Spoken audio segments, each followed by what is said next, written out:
This is Story Studio Network.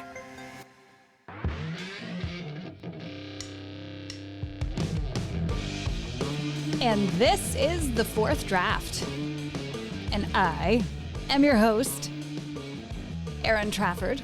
Welcome in. It is officially season 2. We are sinking right into season 2 because I think this might be episode 7. And if you're new here, welcome. I am the CEO at Story Studio Network. We're one of Canada's premier branded podcast production companies. But I've also been working in the media my entire life and career. And when I say that, I mean it. Literally my entire life. I've worked in broadcast. I've worked in digital. I used to run my own digital content consulting company that then morphed and morphed and morphed, as the media industry tends to do. I actually exited that business in order to start Story Studio Network back in 2021. And here I find myself back in the fortunate position of being able to get back on the mic, share with you my thoughts, my experience, my perspective through the fourth draft, and run Story Studio Network. And hey, 2025 is the year that I expand. I expand back out into the world and picking up some extra consulting that isn't necessarily podcast related.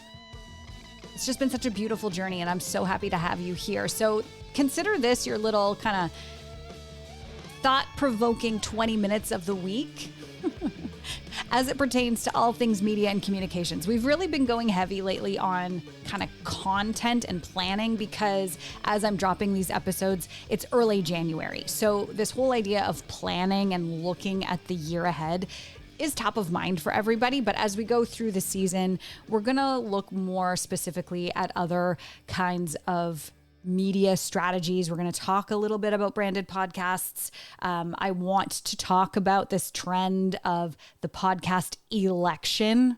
So we're going to go there, but this is really about groundwork. Like, I'm just laying this down for the beginning of season 2. So settle in. And if you want to go back to the first episode of season 2 and then kind of binge all the way through, the last few episodes really kind of build on each other. We've been talking a lot this season about trust. We've been talking a lot this season about simplicity. We've been talking a lot this season about the true value of your story as an asset. And I mean that regardless of the size of the organization you are running or you are a part of. 2025 is going to be the year that you cannot ignore story. You just can't do it anymore. And the thing about story is that we know when they're inauthentic. We can feel it in our bones. Human beings are intensely complex, intuitive, sentient earthlings. That is what we do. That is our basest reality. And whether we can articulate it or not, or whether we're consciously aware of it or not, we know when the wool is being pulled over our eyes, and we know when we are not being told the full truth. I'm not going to say we're being lied to. That's hyperbolic and not what I mean at all.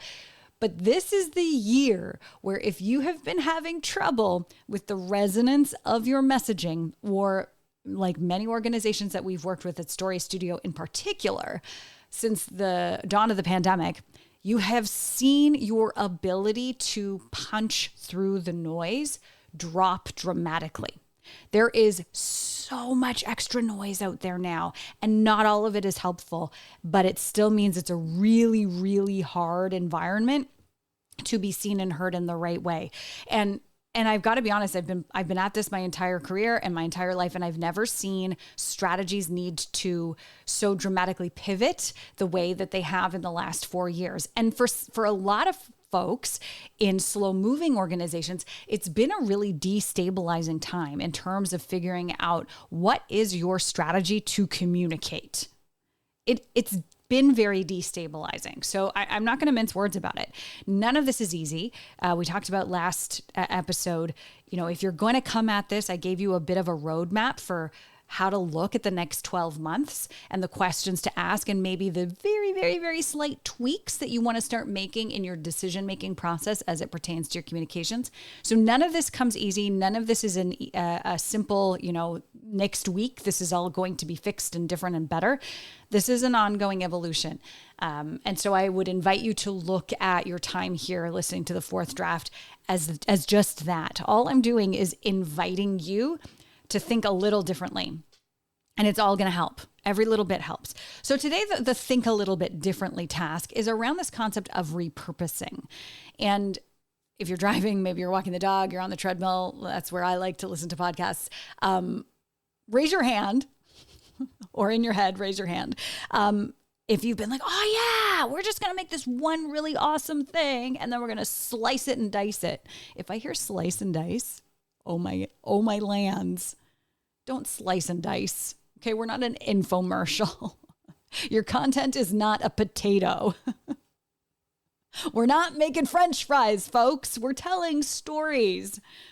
So I can appreciate that slice and dice is really fun to say, and it sounds fun in theory, but it is not actually a good repurposing strategy. So if you're interviewing, social media strategists, or you're going to hire a contractor and you hear them say, here's what we're going to do. We're going to do this one big long thing. Maybe it's a white paper. Maybe it's a podcast. Maybe it's a video series. I don't know what it is. Whatever it is, this long form piece of content.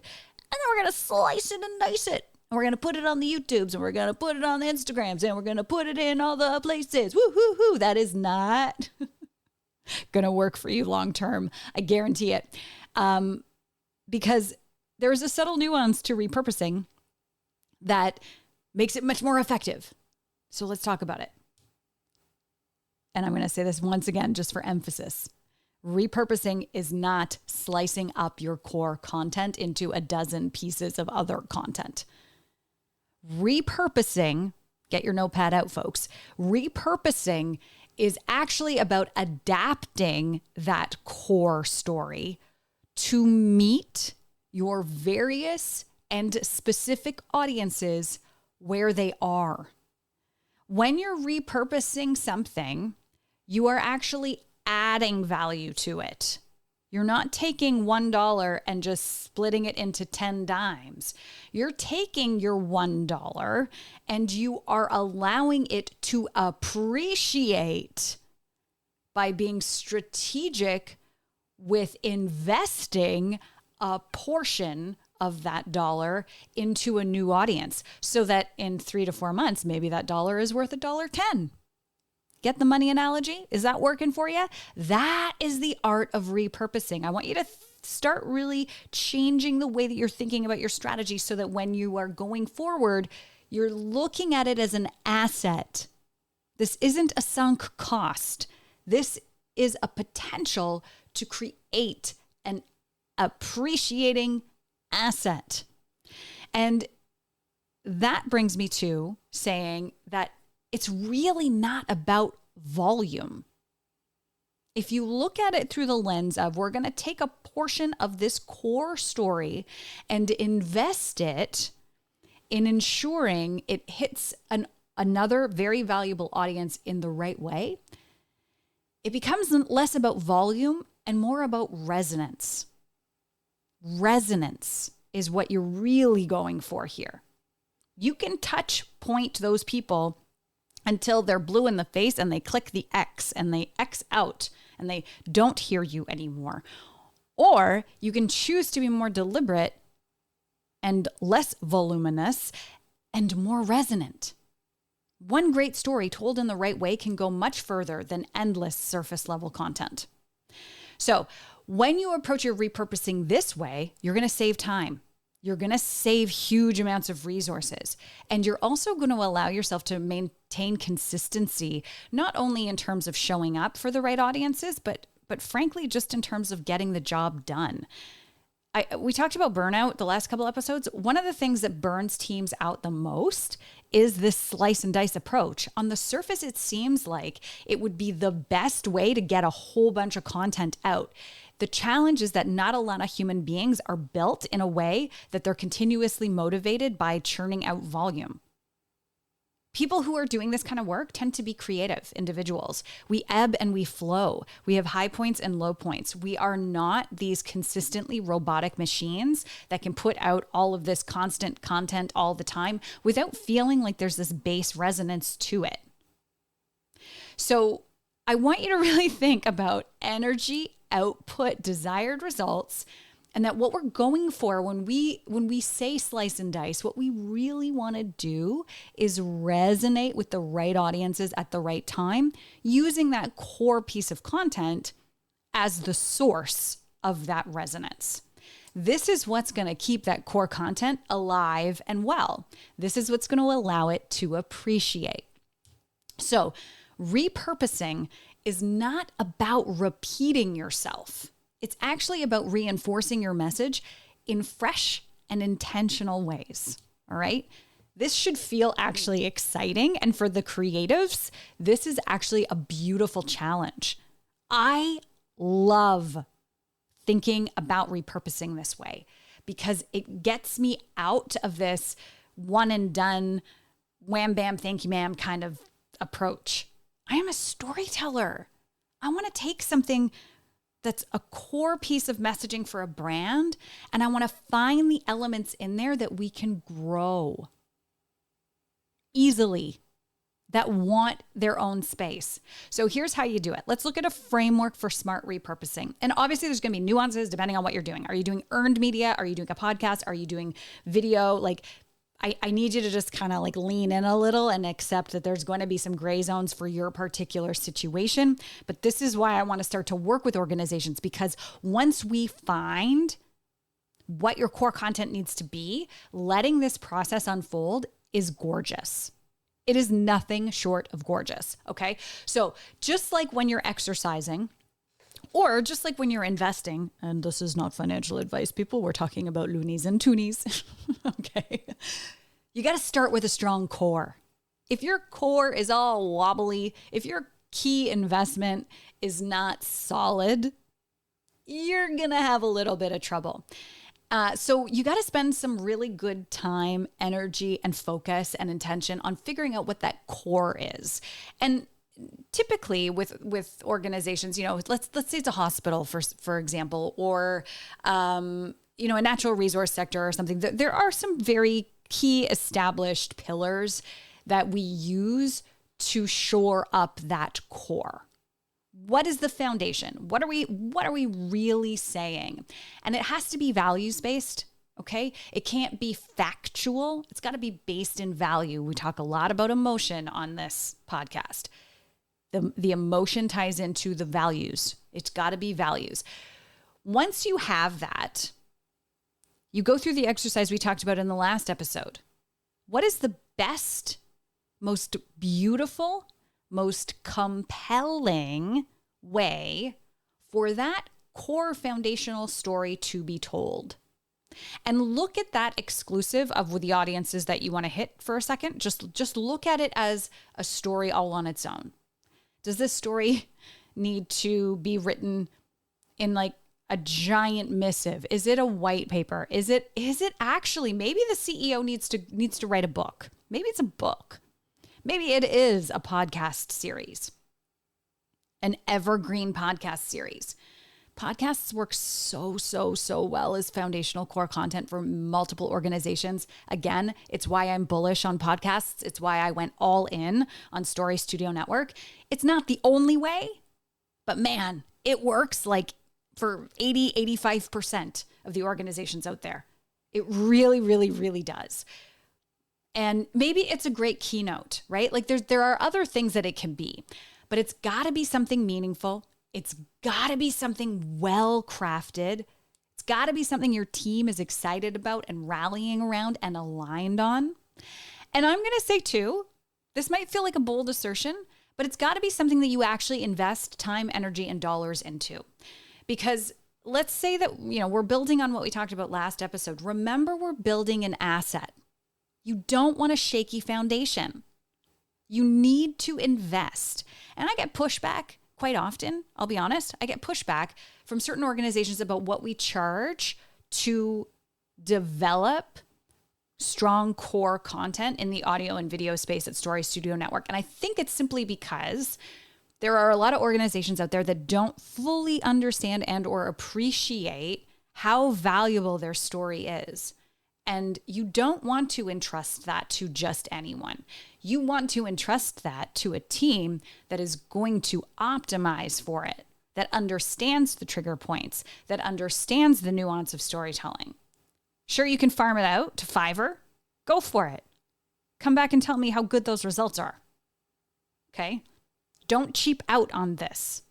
I don't care if you work with me or you work with Story Studio Network. I really don't care. I want you to get the best results. So don't cheap out on this part. Develop a strong core and invest in it. Then what you're going to do is once that's produced, once that's out into the world, you are running that through your marketing machine as best you can. Now you look at it, or you've planned to run it through the marketing machine. This can actually be a concurrent planning process. You don't have to run it linearly, launch your big thing, and then talk about repurposing. But if you want to think about it in linear chunks, it might be easier to wrap your head around. So once you've got that core content created, think about the different audiences. And we do this when we plan shows. We know those audiences way out in advance. And we're looking for opportunities throughout that creation of the core content for where can we pull a thread that is going to be super resonant to this audience, and how can we invite them to pull that thread with us. So sometimes that means, actually, we've done this, we just did this with a client last week, actually. We sat the CEO down and we had her comment, audio, video, and now we've got transcripts so we can actually write about it too. We had her comment on every single theme that came up in every single episode that we had storyboarded for that brand's show. Not all of that content that she gave us. It was about a 2-hour interview. Some of it is going to end up as her voice in the core content because you can't separate her from the brand story. She's a very big part of it. But a lot of that content is going to be used to pique interest and to tweak the curiosity of core audiences to get them to come deeper with the organization and check out the core content. We're not slicing and dicing. We're building using the core. And I got to tell you, a 90-minute, 2-hour, it was 2 hours with setup. It was about a 90-minute interview and we had to tear down and all the things with the tripods and the cameras and this and the microphones. But 2 hours of doing that yielded way more valuable content to repurpose the themes and the energy of the core content. It would have taken us just as long to sit there and decide where to slice everything up and dice it all up and schedule it and be a robot. It's actually saving us time and energy and creating higher value content. So remember, the repurpose is not about repeating what's in your core content. It's about reinforcing the message in a new way. So that's exactly the strategy that we employed on that project. And it works. It works brilliantly. Do you need to plan for it in advance? You betcha. You gotta know you're gonna do it, but you're saving yourself time when you plan for that. So all this comes out in the wash, right? You can either slice and dice and just keep repeating yourself, or you can be intentional about repurposing the actual core and the themes of the content. So look through your planning and ask yourself, where are the themes here? Could we employ that kind of strategy for ourselves even on a smaller scale? Good repurposing is not about copying. It's about customizing. That's what we all want, right? So what are the benefits to doing it this way? What are the benefits? We already talked about the fact that it's not any more of a time investment. So it shouldn't, if done well, it shouldn't take you longer than the slice and dice. Because don't forget, the slice and dice still takes time. It still takes days and days and days and days to do that.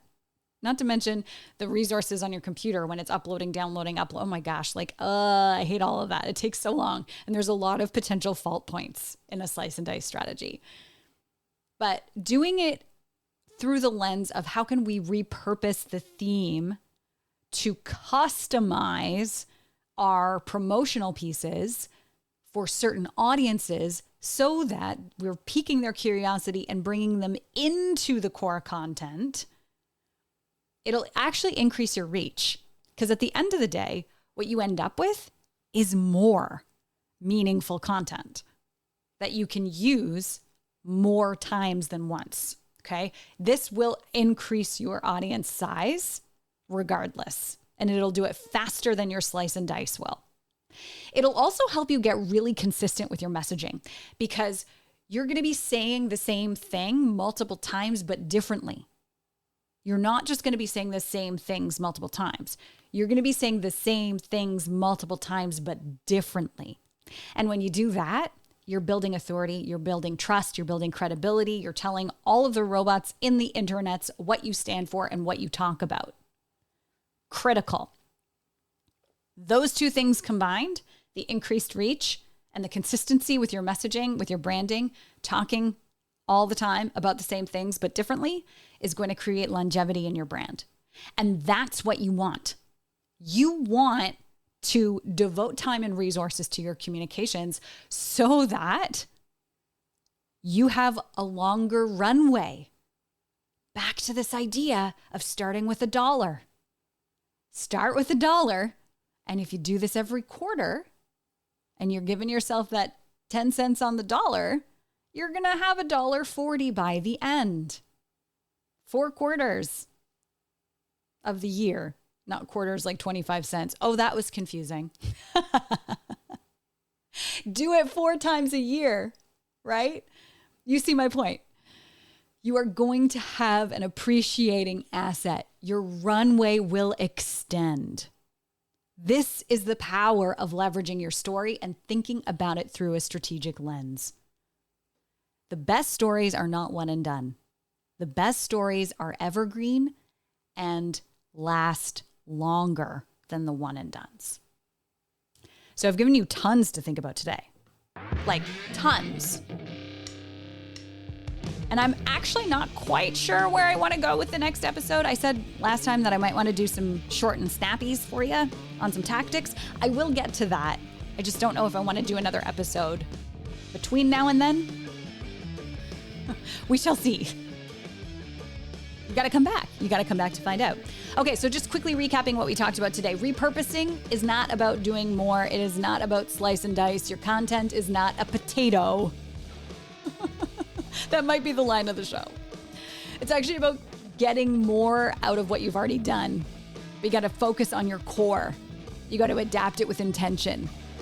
So ask yourself, what's one piece of content that you've already created that could be repurposed using this new strategy that we talked about today? Break it into themes. And of course, if you want help with this in finding the efficiencies here, because that's what we also want to create efficiencies, drop me a line on LinkedIn.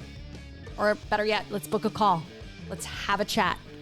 All those details are in the show notes. I would invite you to do so. All right? I'm here to help you. I'm your little pocket strategist. Coming at you Fridays here on the Fourth Draft. I'm Erin Trafford. Thanks for listening. This is SSN. Story Studio Network.